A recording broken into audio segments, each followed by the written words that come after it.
Hay personas que nacen para hacer reír. Y luego está Ernesto Sevilla, que además nació para hacer de todo. Dirigir, escribir, inventarse universos propios y de paso dejarnos a todos con cara de ¿pero cómo se le ha ocurrido esto?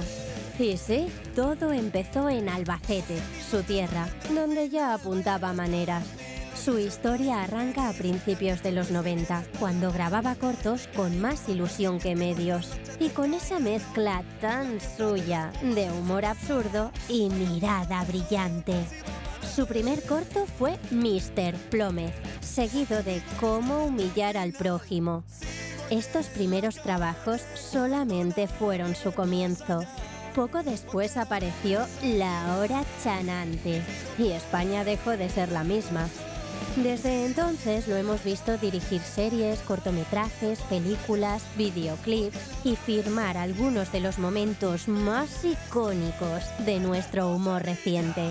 Hoy, en Rosebud, nos colamos en sus inicios, en sus primeras locuras creativas. Y ese camino tan particular que lo ha convertido en uno de los directores más queridos y más disfrutones del audiovisual. Así que pónganse cómodos, que empieza lo bueno. Bienvenidos a Rosebud, hoy con Ernesto Sevilla. Ernesto, gracias por venir a Rosebud. Y la charla mejor con cerveza que con agua, ¿no? Sí, siempre. Pues mira, estamos aquí en la Prudencia, que nos van a servir un par de cañas. Muy bien. Y nada, vení de invitado porque básicamente aquí hablamos de cine y tú has dirigido. Has actuado mucho, sales en muchos programas, monólogos, pero sobre todo hay una parte que igual la gente no conoce tanto, que es la de dirección. Sí. Y es la que la verdad nos interesa a nosotros. Muy bien. Y empezamos por la primera, el primer corto que yo tengo constancia, que es, que a ver si lo digo yo bien. ¿Cómo humillar al prójimo? Ahí está. ¿Qué tal? Primero, ¿cómo surge la idea de ese cortometraje? Porque es el primero que haces. No, tengo anteriores, pero lo que pasa es que bueno, no sé por qué se conoce, pero tengo uno. Gracias. Tengo uno anterior que es Mr. Plómez, que es anterior, con Raúl Cimas y tal. Pero ese yo no lo he encontrado. Pues ese anterior. Ya no sé, es que no sé por qué figura el de Cómo humillar al prójimo, la verdad, no lo sé. No sé, eso es un corto que casi es un mediometraje, porque ya son 20 minutos casi. Sí. Bueno, gente, estos cortos, al menos en la época en la que yo empecé a hacer cortos, sí, era más habitual que los cortos durasen eso, casi media hora. Sí, sí. Bueno, media hora. Está grabado en un VHS. Sí. Se nota. No he hecho muchos que vienes de. ¿Es del 78? Sí, del 78. Somos iguales. ¿De mayo? Del 16 de mayo, sí. Junio. Veo que tiene muchas influencias. Porque vienes de. Al menos la presencia que hay, ese corto es un corto con muchos cortes, muy rápido, muy ágil, muchos planos cenitales, sí, muchos medios planos y todo a piñón. Sí. Porque supongo que era a propósito todo eso. Supongo que sí, ya que sí no me acuerdo. ¿La acuerdas del corto? Sí, pero vamos, yo creo que sí. Bueno, y antes de empezar o indagar un poquito en el cine, sobre todo en la segunda etapa, te quiero presentar también a los colaboradores que tenemos, que es Cinéfilo a Plazos y Pegaso, digamos. Ellos son colaboradores también del programa. Este es el tercer director que viene. El tercer director, el primero lo hicimos con Jeffrey Cooper, que dirigió Berlín como serie, y Calle Casas como Matar a Dios y La mesita del comedor. No sé si lo has visto. No lo he visto, pero vamos, ¿sabes de qué son? Que al final es un cine muy parecido. O sea, todos los que nos hemos criado en los 80, 90, el cine, sobre todo el que nos gusta el cine un poquito tanto de ciencia ficción, humor canalla, y lo que veo reflejado en casi todo tu trayectoria es un humor canalla. Sí. Porque no has hecho más cine, no has hecho drama, no has hecho terror, aunque en capítulo 0, que hablaremos después, sí que hay mezclado ficción, un poco de terror, sí, así, pero drama nunca has entrado. No, he tonteado un poquito con el drama en algunos momentos,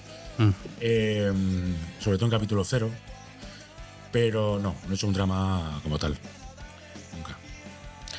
Vale, pues mira, pues gracias por venir. Te agradecemos que vengas aquí con nosotros, justo antes de que ahora estás preparando aquí para salir en tu monólogo, aquí en el Teatro Victoria. Sí. Y quería hacerte una pregunta. Pues claro, estamos hablando que el mundo, como por una cuestión generacional, tenemos muchas cercanías, las referencias, las influencias, todo lo que nos ha venido de películas, de series. Y claro, ahora es un mundo distinto, un mundo de redes sociales, donde hay muchas imágenes, hay mucha... Y claro, de cierto modo, me pongo a imaginar en aquel entonces, cuando tú estabas ahí con tu inquietud artística, hacer vídeos, hacer cortos, hacer con amigos, vas ampliando ese grupo de amigos y vas haciendo más obras. ¿Cómo era ese mundo? O sea, ¿cómo es decir, qué es lo que te impulsó? ¿Hiciste un día, bueno, esto me gusta? ¿O era como una sucesión de juegos entre amigos? Bueno, yo soy muy vocacional, a mí me ha gustado el cine desde muy pequeño. En los 80 yo tuve la suerte de ser un niño criado en los 80 y entonces disfruté de todo el cine de esa década y me formé con el cine de los 80. Y tenía mucha vocación, me gustaba mucho el cine.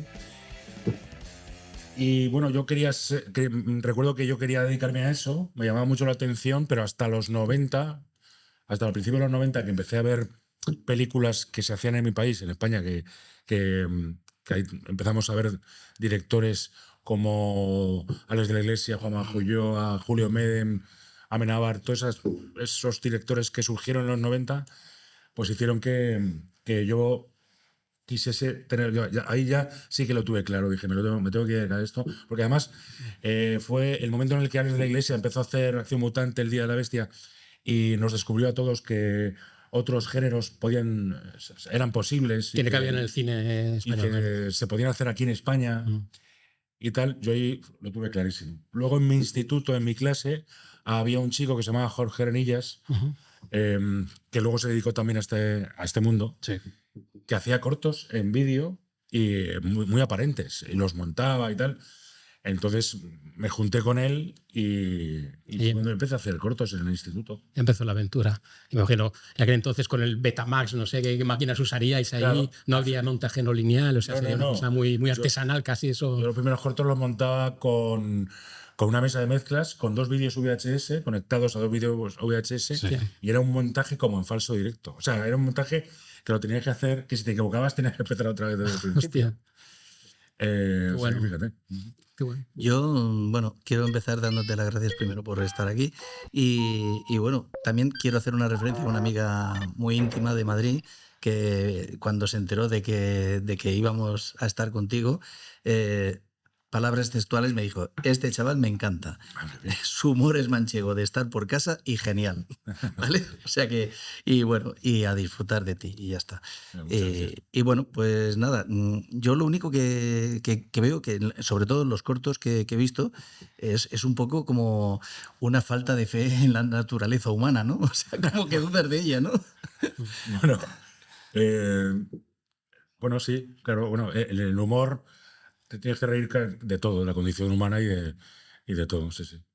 Sí, porque en Viven hiciste, antes que hiciste la versión del 97, me imagino, con Viven. Claro, sí, sí. Claro, porque luego vino el Bayón. Sociedad de la Nieve. Sí, que lo cambió todo.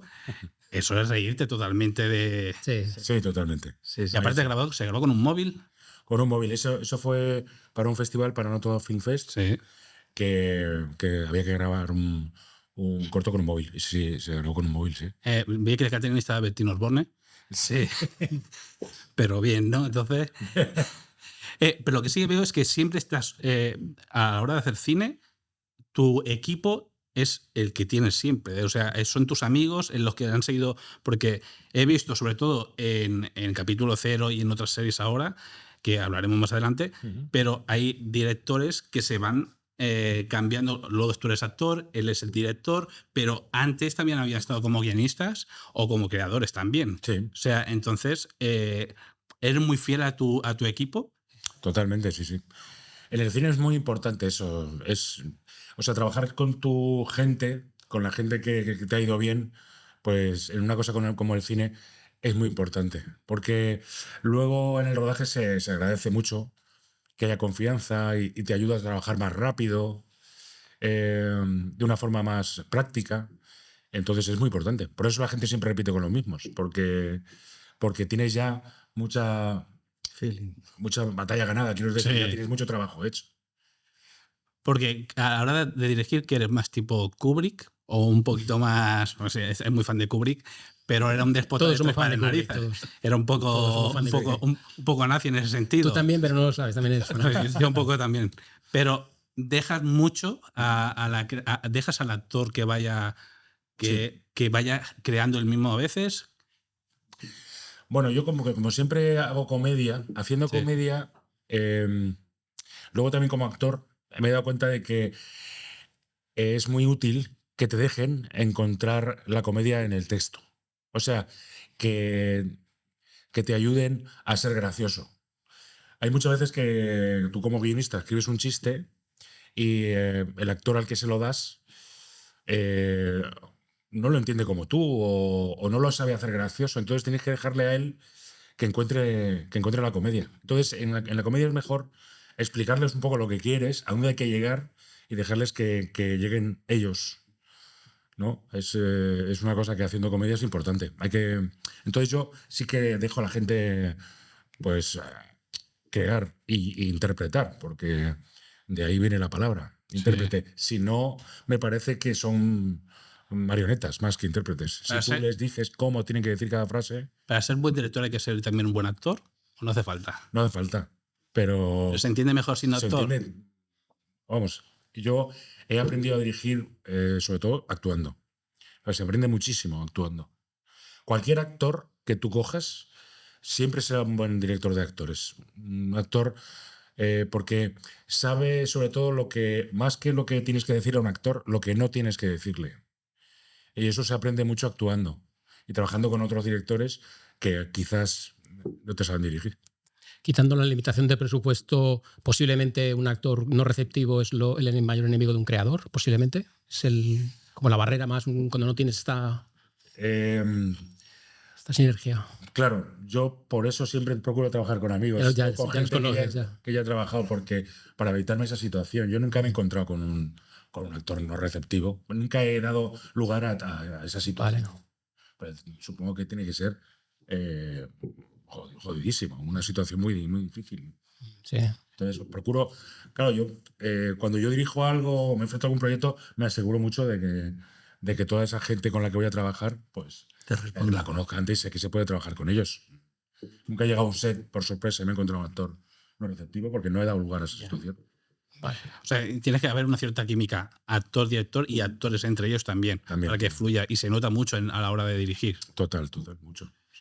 Quería hablar porque, claro, yo he visto que has tenido colaboraciones con Vigalondo. Sí. Has salido en Pagafantas, Spanish Movie, El Gran Vázquez, que para mí es una gran película y la gente se ha olvidado un poquito.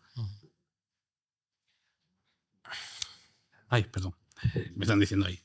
El Gran Vázquez, que es para mí uno de los grandes dibujantes con Ibáñez, al menos los que han tenido fuerza, y un gran olvidado. Pero aparte de ser, son colaboraciones, ha salido como actor, pero como director, a mí me ha salido una lista de tres pares de narices. O sea, desde programas como, claro, La Hora Chanante, no sé si llamarlo también como una serie, porque eran sketch. Sí. La Hora Chanante, Esbonca, Muchada Nui, que eso ha sido claro, todos los que tenemos la misma edad, fue como un aire fresco a la hora de ver la tele. Digo, ¿esto qué había pasado? Tú mismo me lo comentaste. Sí, yo planchando. Exacto, me acuerdo, fue un domingo, me acordaré, 2003 creo, porque uno siempre hace la memoria según cómo estás en tu etapa en tu vida, si estás con esta persona, y estaba planchando, y lo primero que me acuerdo que fue lo de Karpov, claro, fue muy transgresor. Entonces, claro, ahí fue donde evidentemente, que luego, eso es una pregunta que yo quería enlazarlo, porque claro, después con el paso del tiempo, siempre cuando surge una tendencia, o porque claro, creo que vamos a ser claros que hay mucha tendencia fuerte, ¿no? El tema del chanante, el humor chanante y tal, una forma de hablar, así como igual puedo ser Chiquito, como puedo ser muchos humoristas antes, Luego después se van poniendo estas etiquetas, que si metahumor, que si poshumor, que esto lo sacó en un artículo de Jordi Costa, y aparte también el tema del spoof y todo este tipo, porque hay mucho spoof también en esto de parodiar los géneros, los estilos, descolocar con la lógica, o sea, porque es un gran misterio lo que el tema del humor, ¿no? El humor siempre es como lo que llama la teoría de la incongruencia, ¿no? La incongruencia, ¿no? Que rompes la lógica y esa relación de construir la lógica es cuando creas esa reacción en milésimas de segundo de reírte. Entonces, eso eso lo vamos... Parecido al terror a veces. El terror y el humor tienen mecanismos parecidos. Correcto. Y hay algunos que ya se tocan, que sería ya ser ¿cómo se llama? Jordan Peele, sí. Por ejemplo. Jordan Peele. Que hace cosas que dices, hostia. Qué bueno. No sé si tener miedo o reírme. Sí, exacto. Que por cierto me hizo gracia lo de la de Amor que hiciste con Venga Monjas, que también son es la parte, porque claro, luego hablaremos de las relaciones, porque claro, tú has sido una persona que bastante trabajadora, porque veo que es un trabajador que has tenido... sorprendido, ¿no? Hombre, no, era mentira, era chismes. Y claro, te has relacionado, has salido con bastantes colaboraciones, creo que has salido, bueno, con Pantomima Full creo que fuiste el primero, Pantomima Full que saliste en uno de esos trabajos tan conocidos. Y lo decía por el tema de Amor, que salía una parodia de Haneke que me hizo mucha gracia y era como un deterioro a la inversa, ¿no? Era una cosa bastante curiosa. Entonces, cuando tú llegas y vosotros vais construyendo este tema del humor, en que era como claro, veníamos de otro humor más morancos, a lo mejor con su respeto, ¿eh? Yo, Cruz y Raya, siempre me ha gustado, pero todo tiene su de esto, ¿no? Entonces, ¿eres conscientes de estas escuelas que llamaban, que luego llamó, lo que digo yo, Jordi Costa dijo lo del poshumor, o lo hacías de forma natural, diciendo, esto es lo que hemos vivido, nos gusta el humor zaf de Zucker, Abrams, nosotros hemos disfrutado con Top Secret, ¿no? O sea, y hemos metido aquí incluso referencias culturales, porque hay referencias también de alto nivel, ¿no? O sea, hay cosas que vas viendo ahí, como lo de Haneke y tal, que tienes que estar, tienes como diferentes interpretaciones. ¿Erais consciente o era una cosa natural? Era totalmente natural y nada planeado. Nosotros cuando empezamos a trabajar en Chanante, yo tenía 21 años cuando empecé a trabajar ahí. Era un chaval muy joven. Entonces, Chanante para nosotros era como un patio de juegos donde nos dejaban hacer y experimentar. Entonces tuvimos mucha suerte de trabajar ahí y de aprender ahí, porque además era un sitio donde no había peligro, porque era una cosa como muy experimental. Era un programa donde teníamos un presupuesto que ahora lo ves cutre, pero para nosotros estaba muy bien. Nos permitía hacer cosas. Sí. ¿Es aquí en Barcelona, que está grabado aquí en Barcelona? ¿Cuál? El primero. ¿La hora Chanante se grabó aquí en Barcelona? No. En Madrid. ¿En Madrid? Sí. Entonces, ¿qué te iba a decir? Que, bueno, pues que nos permitía experimentar. ¿Y nosotros qué hacíamos? Pues volcábamos todas nuestras referencias y todo lo que nos apetecía hacer, porque nos lo permitía, porque además te podíamos hacer sketches, que los sketches son un campo donde puedes parodiar y se te permite el homenaje y la copia, porque encaja con el formato, lo puedes hacer. ¿Quieres hacer un sketch que sea exactamente una peli de Kubrick? Pues hazlo, porque lo permite, y además vamos a reírnos un poco, pues vamos a hacerlo igual, que sea igual, pero con algo diferente. Pues nos lo permitía. Entonces tuvimos esa suerte y ese aprendizaje, porque yo donde más aprendí fue en Chanante y Muchachada, ¿no? Claro, trabajando. Simplemente haciendo. ¿Alguna cadena te censuraron o te pusieron límites? No, hay que tener en cuenta que la hora Chanante era una cosa por eso teníamos tanta libertad, porque no lo veía nadie. O sea, que nosotros estuvimos haciendo un programa realmente durante casi los 2 primeros años, era un programa que no veía prácticamente nadie. Porque lo hacíamos, hay que tener en cuenta que lo hacíamos para un canal temático de la época, cuando todavía YouTube no había empezado a andar. Sí, fue siempre precursores también, ¿eh? Entonces, claro, y se emitía una vez al mes. Era una la hora Chanante se emitía los primeros domingos de cada mes. Imagínate lo que la gente que podía ver eso. Muy poca. Bueno, pues, hasta que no llegó YouTube. Son los que teníamos en televisión.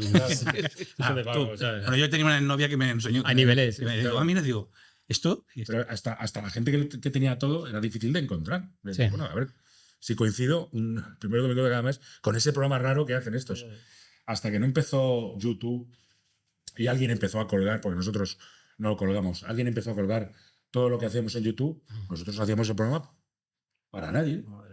Entonces eso nos permitía una libertad.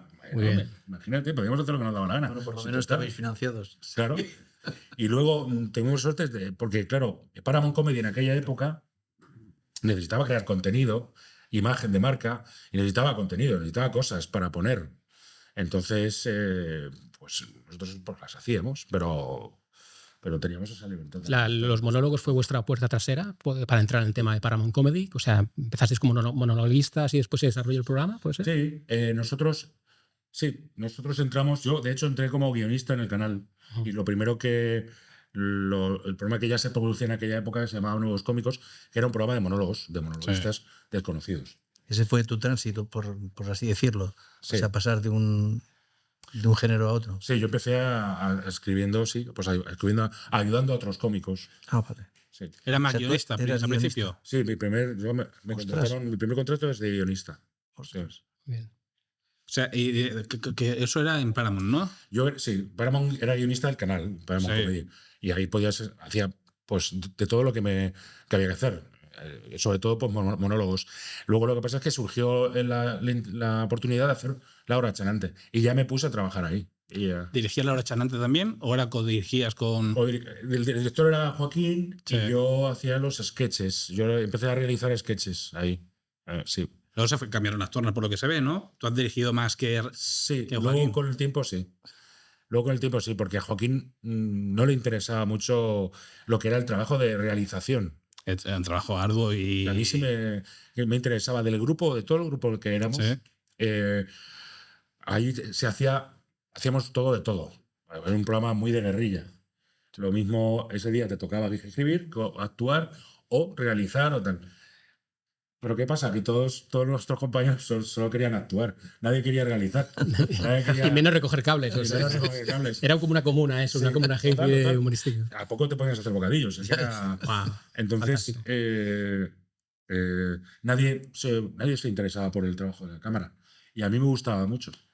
Entonces, pues lo que voy haciendo yo, porque la gente no le interesaba, la verdad. Ah, buena escuela. ¿Te buena sientes escuela. cómodo entonces dirigiendo?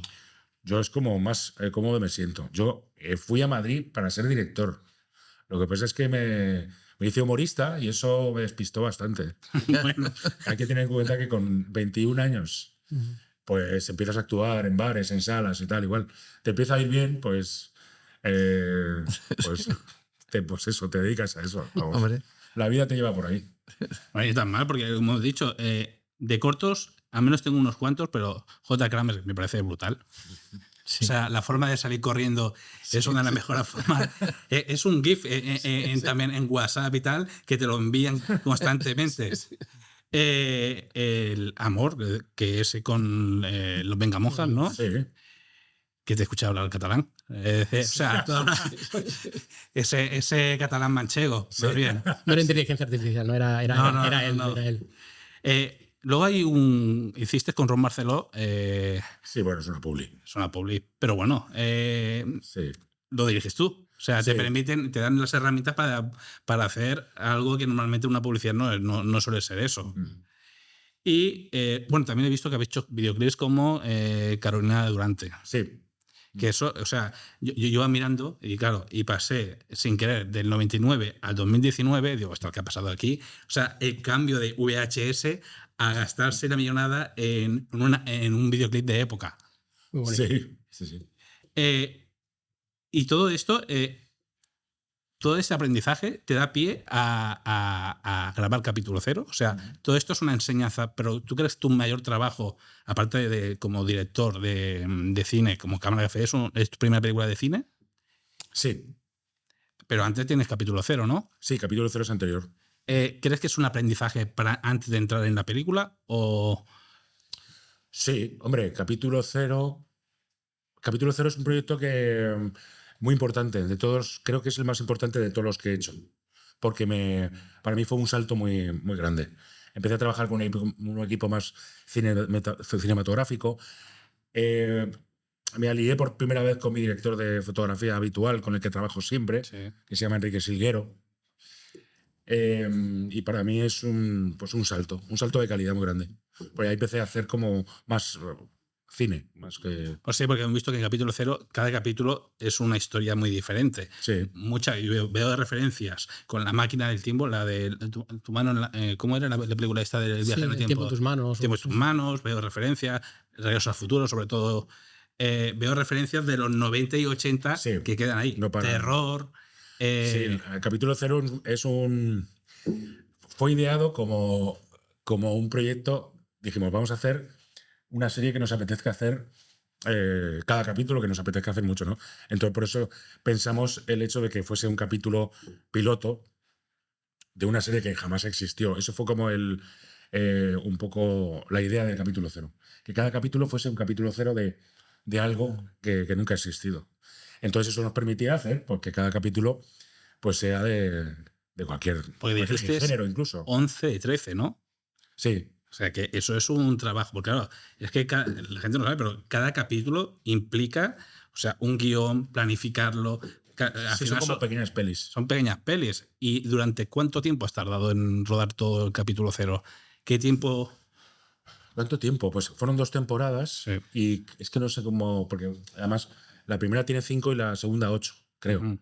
Entonces, claro, no tardamos lo mismo. Pero yo creo que teníamos una semana para cada capítulo. Hostia. Sí, lo hagamos muy rápido. O sea, eso es un trabajo de... No era el mes de Paramount, sí. Por eso digo que el capítulo 0 es muy importante para mí porque también me enseñó a rodar a toda velocidad.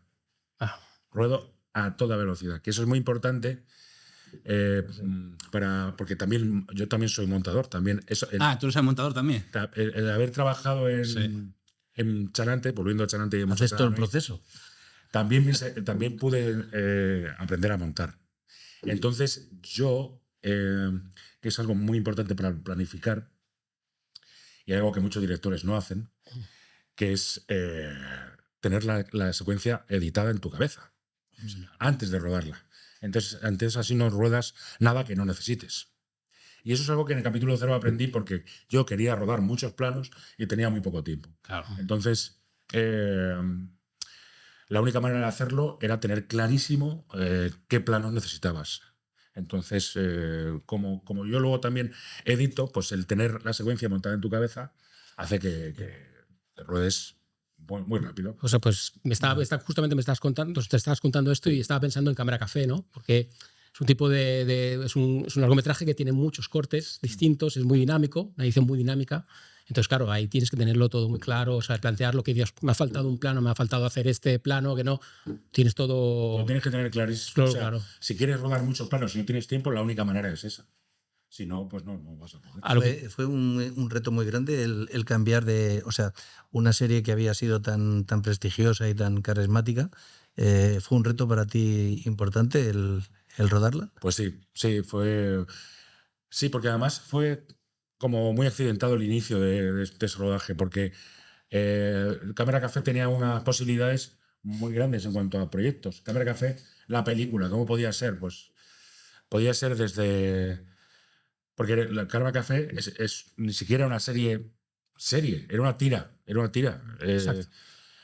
Ponían la cámara encima de una máquina de café y los personajes eran muy estereotipos y no tenían 3 dimensiones. Eran una tira, era un cómic. Una tira del periódico casi.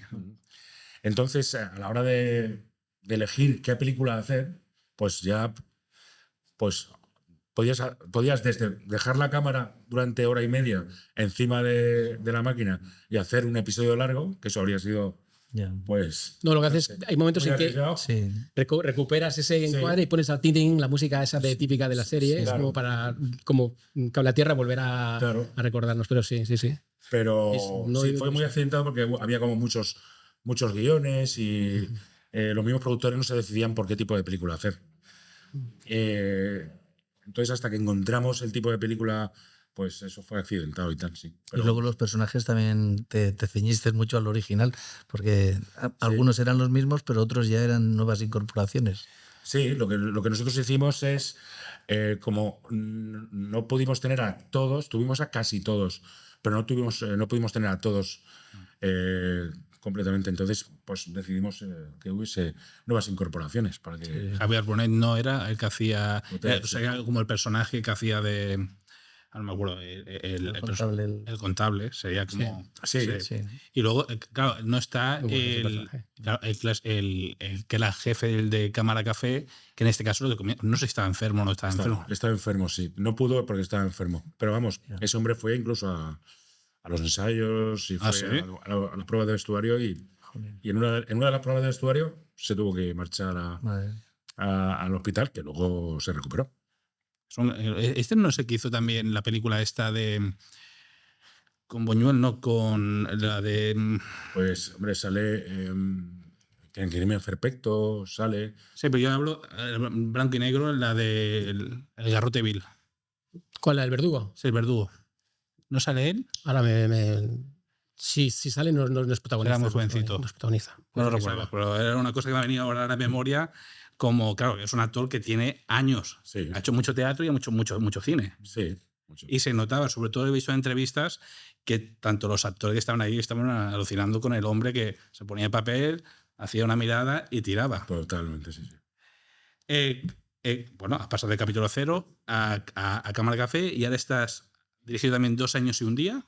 ¿Algún capítulo? ¿O es una serie? Sí. ¿La segunda temporada? En 2 años y un día dirigí varios capítulos. De la primera temporada, que solo hubo una. Es una temporada. El vecino, es la que tiene 2 temporadas, y ahí se dirigiste. Sí. Que de una serie que sí que se hizo potente en Netflix en la primera temporada y luego lo recogiste en la segunda. Sí. ¿Es la forma de trabajar es la misma con capítulo 0? No. Ahí sí que es el proyecto donde más he sido más director contratado. Es el proyecto más. Es un proyecto que ya había empezado, ya estaba todo. Ya los actores habían hecho una temporada entera ellos solos, quiero decir, sin mí. Había showrunners. Los showrunners, pues son unas figuras que te dicen un poco lo que tienes que hacer. Sí. Y entonces es un proyecto para mí, pues donde he sido más un mercenario, vamos. Se está riendo porque estoy haciendo un curso de showrunner ahora. Estoy diciéndolo, ¿eh? Y los dos oscuros que no cortas nada. Esta de 2 años y un día es la de Arturo Valls, que por una cuestión le pasa de que cuenta un chiste. Sí. Entonces, lo que quiero tirar un poquito, podemos volver, si queréis, a la dinámica, es sobre el tema del humor y los límites del humor. ¿Tú crees que el humor tiene límites? Yo creo que el humor tiene límites y creo que está bien que los tenga, porque si no tuviese límites no podrías jugar con el límite del humor. O sea, porque el humor tiene que tener ese límite con el que tú puedes jugar para provocar la risa. Y está bien saltarte el límite, pero tiene que tenerlo. Claro, si no hay límite. Si no hay un abismo. Sí, es paradójico. Sí. Pero sí tiene que tenerlo. Y por eso mola tanto, pues, hacerlo. O sea, el humor muchas veces es decir algo que no se puede decir. Y tu calidad como humorista es cómo has elegido jugar con ese límite. Se puede hacer bien y se puede hacer de una forma pues mal y burda y tal. Sí. Pero sí, el límite del humor, los límites del humor existen, sí. Hay monologuistas que utilizan mucho al público para como recurrencia. Tú no, por lo que he visto de ti, pocas veces incorporas al público o te metes con el público, ¿no? Bueno, eso es una técnica que se ha usado siempre en el stand-up. Hay una parte del espectáculo donde hablas con el público. Vale. Lo que ha ocurrido ahora es que se ha puesto de moda que esa parte del espectáculo del stand-up, que siempre había estado ahí y que siempre había sido una pequeña parte del espectáculo, lo que ha ocurrido ahora es que hay cómicos que cogen eso y lo estiran durante todo, que su espectáculo se base en eso. Sí, correcto. Bueno, correcto. Pues cuando el poder lo tiene el humorista en este caso, porque el otro hay que recibir, normalmente siempre está 2 puntos por debajo, porque o entra en el juego o siempre, en este caso el humorista o quien sea, siempre tiene el poder y el que maneja todo esto. Claro. En tu caso no, en tu caso o no lo sé si... No, Yo literal es el monólogo que estás Sí. moviendo ahora. Sí, monólogo. Yo lo que hago es hablar yo. No hago que él. Pues por eso se llama monólogo. Sí, sí, claro. Hablando de yo literal, ahora se está haciendo un circuito por España. Ahora toca Barcelona, que estamos en Barcelona, Sí. aquí en la Prudencia del Raval. Y en el Victoria, ahora estás actuando. Sí. ¿Qué recorrido ahora cómo vas a seguir ahora con el...? Bueno, pues tenemos actuaciones por toda España. Por toda España. Un montón. ¿Cuándo es la próxima? ¿Dónde? La próxima, así más cercana, déjame pensar. Lo hemos pillado. Londres. Londres. Vamos, es que hay un montón de sitios. Muy bien. Hay un montón de sitios. Zaragoza, sí. O sea, Londres, inclusive. Vamos a Londres. Muy sí, sí. fuerte. Y a Londres ya fuimos en su día. Es que hay muchos. ¿En español españoles ahí, o en claro. inglés? En español. Es que hay muchos españoles y van a verte, claro. Ah, Sí. importante. Ciudad Real, que es la ciudad... Japón, de- yo estuve en Japón. ¿En Japón? Yo estuve en Chiquito Japón. también fue a Japón, ¿eh? Claro.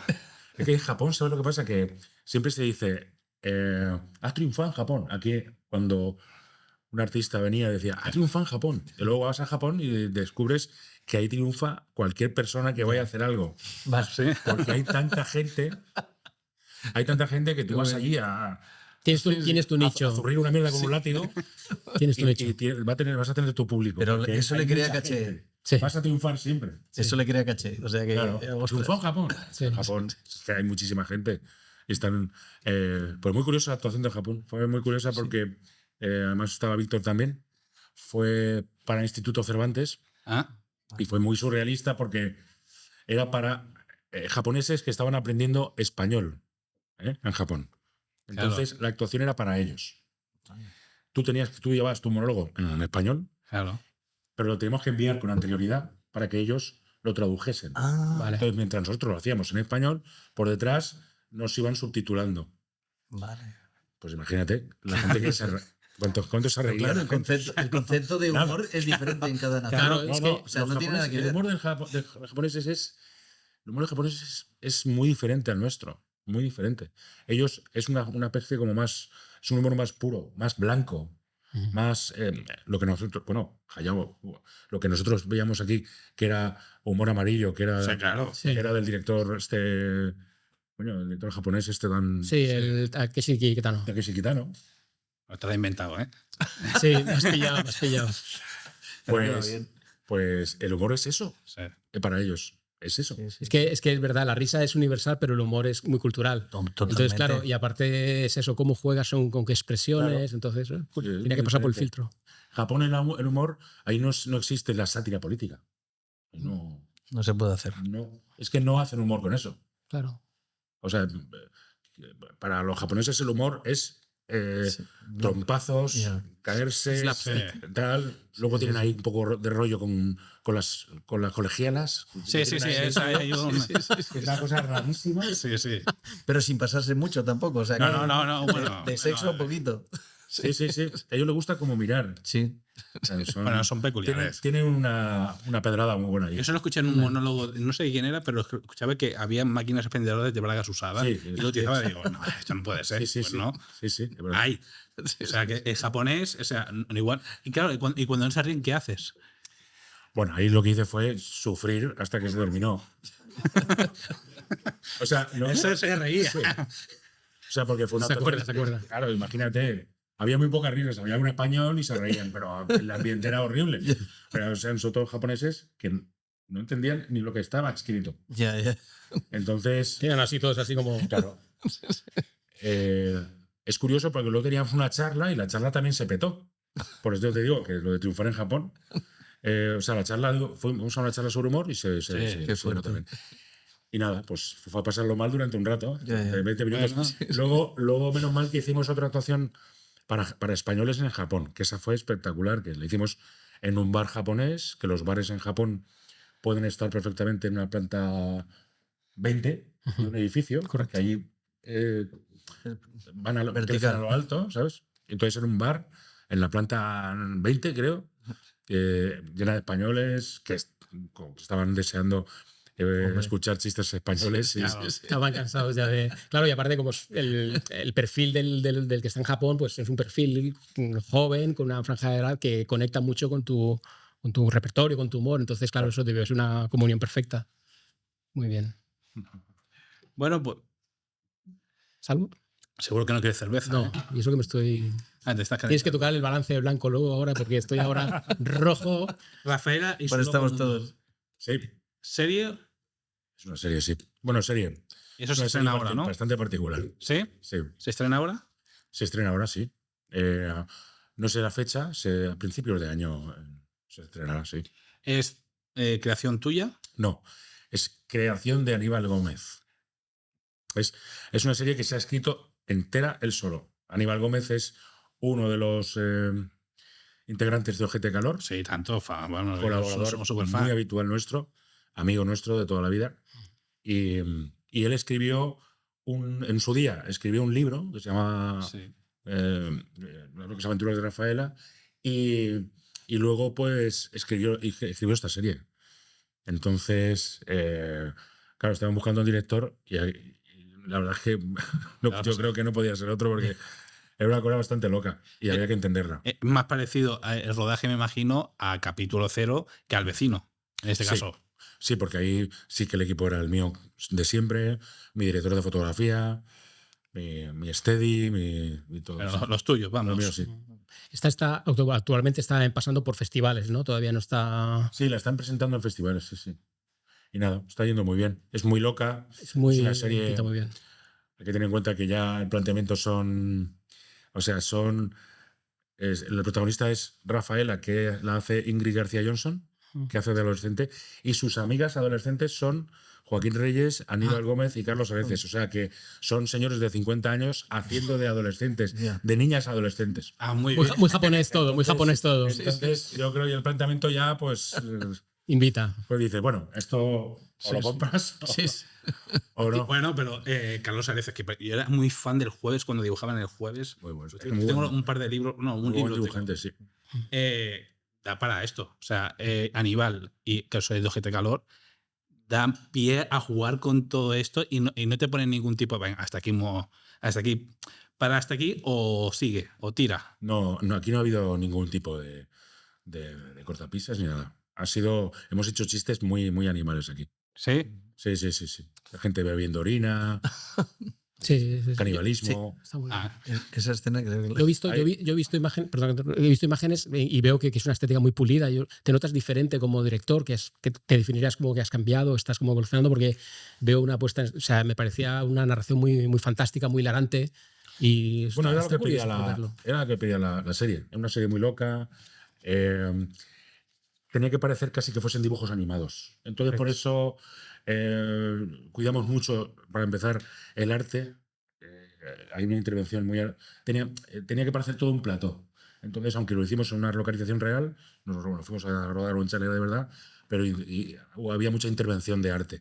Queríamos que todo pareciese un decorado, ¿sabes? Entonces, y luego usamos muchos angulares y para que pareciese todo muy real y casi, pues, pareciese casi dibujos Sí, animados. cuento fantástico. ¿Para dónde es? ¿Para Movistar también? A3 Play. A3 Play. Muy bien, pues nada, yo creo que soy bastante amplio. Ahora te vamos a dejar con Raquel, a ver si te hace un pequeño test rapidísimo de Vale. cine, a ver si lo apruebas. Muy bien. Y darle también gracias a Cineflabrazos y a Pegasus por haber venido. de aquí a un rato te iremos a ver. Muy bien, Sí, muchas ahí gracias. estaremos. Reíros muy fuerte. reíros Quiero muy fuerte. mencionar, con tu permiso, a un fan también tuyo, Petirrojo, que le hubiera gustado mucho, Ah, bueno, que es sí. otro componente que hubiera disfrutado también. Has visto, aquí tenemos motes todos. Sí. Sí. Pero bueno, Petirrojo. Petirrojo, sí, sí. Para Es un buen Petirrojo, pájaro, es un que es buen un tío pájaro. de 1,90, así de grande. Sí. Mira, el pajarito es así, pero él es como. Aquí igual no cabe. Pero bueno, Pero es muy cachondo. pues nada, chicos. Pues venga. Ernesto Hala, Sevilla. te dejo Muchas sitio gracias. Bueno, pues como te ha comentado Manel, te voy a hacer un test muy rápido. Te doy 2 opciones y tú eliges la que te nazca, Muy ¿vale? bien. Actuar o dirigir. Dirigir. Rodaje tranquilo o caos creativo. Tranquilo. Ah, pues me sorprende. Hombre, es que los rodajes cuando son tranquilos es porque todo ha ido bien. Ujú. la gente suele preguntar, wow, cuéntame alguna anécdota de rodaje. Y normalmente no hay ninguna que contar porque cuando el rodaje va bien, Bueno, en parte sí. todo está controlado. Pero bueno, ¿Regreso al futuro o E.T.? es difícil, ¿eh? Pues ET, ¿Monty Python o Benny Hill? Monty Python. Vale. Y entonces, ¿La vida de Brian o Los caballeros de la mesa cuadrada? Los caballeros de la mesa cuadrada. ¿Series o pelis? Pelis, siempre. ¿Cámara al hombro o trípode fijo? Cámara al hombro. ¿Sketch bien escrito o improvisado y absurdo? Sketch bien escrito, siempre. Sí. Mira, tampoco lo diría. ¿Un plano secuencia de 10 minutos o 10 chistes en 1 minuto? Un plano de secuencia de 10 minutos o 10 chistes en 1 minuto. ¿Pero en qué contexto? ¿En una peli? Sí, bueno, en alguna grabación. Pues venga, 10 chistes en 1 minuto, sí. ¿Prota absoluto o cameo inesperado? Pero te refieres a... Pues cameo inesperado. Menos tiempo, hay menos trabajo. Total. ¿Papel serio o personaje desquiciado? Personaje desquiciado. ¿La hora chanante o muchachada nui? ¿Papá o mamá? Venga, la hora excelente. ¿Peli de miedo ochentera o comedia francesa actual? Peli de miedo ochentera, sin duda, vamos. Ahora viene la de los directores. ¿Almodóvar o Alex de la Iglesia? Alex de la Iglesia. ¿Final feliz o giro loco al final? Giro loco al final. ¿Festival de cine o festival de humor? Pues festival de cine. ¿Rodar con colegas? Bueno, esta la has contestado, ¿eh? ¿O con estrellas internacionales? Pues rodar con colegas. ¿Ordenador o libreta? Ordenador. En cuanto a música, ¿vale? ¿Tecno noventero o flamenco psicodélico? Tecno noventero. Vale. ¿Corto incomprensible o viral de TikTok? Corto incomprensible, sí. ¿Ficción pura o docuficción con aliens? Joder. Docuficción con aliens, eso me interesa. Sí, ¿no? Nuevo concepto. ¿Un Oscar o un Ondas? Pues un Ondas. Anda. ¿Rodaje en un descampado o en un decorado de cartón piedra? En un decorado, los decorados molan un montón. ¿Netflix o VHS? Pues hombre, ahora Netflix, porque VHS que te lo puedes, vamos, no sé. Bueno, por ya nada. ahora mismo. ¿Gente que se ríe o gente que aplaude? ¿Como público? La risa siempre es... El aplauso puede ser por muchas razones. La risa solo es porque es gracioso. Y por último, ¿un cameo de Broncano o una crítica de Bollero? Pues... bueno, es que cameo de Broncano ya he tenido. Entonces, prefiero una crítica de Bollero. Sería un placer. Choca. Lo ha hecho súper bien. Bueno, muchas gracias por haber venido. De nada, gracias a No sé vosotros. si el director quiere añadir algo más. Bueno, pues hasta aquí el programa de hoy. Nuestro super podcast de Muy bien. cine. Muchas gracias, Ernesto. Gracias a vosotros.